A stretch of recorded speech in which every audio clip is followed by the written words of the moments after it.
അസ്സലാമു അലൈക്കും വറഹ്മത്തുള്ളാഹി വബറകാതുഹു.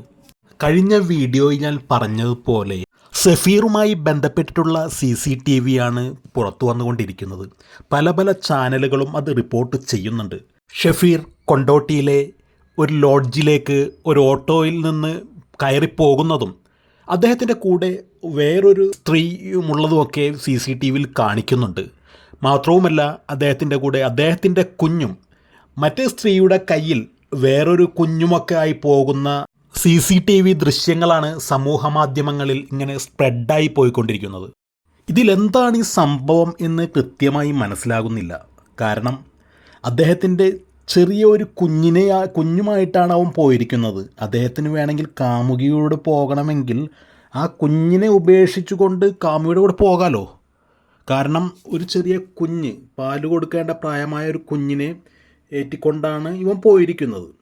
അപ്പോൾ ഇതിലെന്താണ് എന്നുള്ള കാര്യം അത് ഇവനെ കണ്ടെത്തിയതിന് ശേഷം ഇവരോട് ചോദിച്ചാൽ മാത്രമേ അറിയാൻ പറ്റുകയുള്ളൂ. ഇതിൻ്റെ പിന്നിൽ എന്താണ് എന്നുള്ള സത്യങ്ങളൊക്കെ അറിയണമെങ്കിൽ ഇദ്ദേഹത്തെ കണ്ടെത്തേണ്ടത് ഉണ്ട്.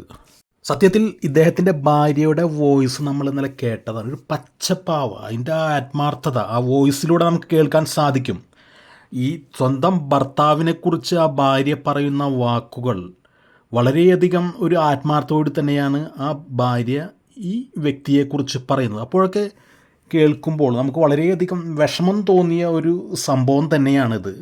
അവനക്ക് കാമുകിയുമായി പോകണമെന്നുണ്ടെങ്കിൽ ആ കുട്ടിയെ അവിടെ വീട്ടിൽ ഉപേക്ഷിച്ചതിന് ശേഷം അവനക്ക് പോകാമായിരുന്നു. സത്യം എന്താണ് എന്നുള്ള കാര്യം അദ്ദേഹം അറിഞ്ഞാൽ മാത്രം, അദ്ദേഹത്തെ കണ്ടെത്തിയാൽ മാത്രമേ അറിയുകയുള്ളൂ. നമുക്കറിയാം, ഇന്നലെ അദ്ദേഹത്തിൻ്റെ വാപ്പ പറഞ്ഞതാണ് അദ്ദേഹത്തിന് ഒരുപാട് കടങ്ങളുണ്ട്, അദ്ദേഹത്തിൻ്റെ കടയിലെ സ്റ്റാഫുകൾക്ക് പോലും ശമ്പളം കൊടുക്കാൻ പറ്റുന്നില്ല എന്നുള്ള വാക്കുകളൊക്കെ അദ്ദേഹത്തിൻ്റെ വാപ്പയിൽ നിന്നും നമ്മൾ കേട്ടതാണ്. ഇനി ഇതിൽ ഒളിഞ്ഞിരിക്കുന്ന സത്യം അല്ലെങ്കിൽ ശരി എന്താണെന്നുള്ള കാര്യങ്ങളൊക്കെ തന്നെ അദ്ദേഹത്തിന് നേരിട്ട് കണ്ടെത്തിയാൽ മാത്രമേ അറിയുകയുള്ളൂ എന്നാണ് മനസ്സിലാക്കാൻ സാധിക്കുന്നത്.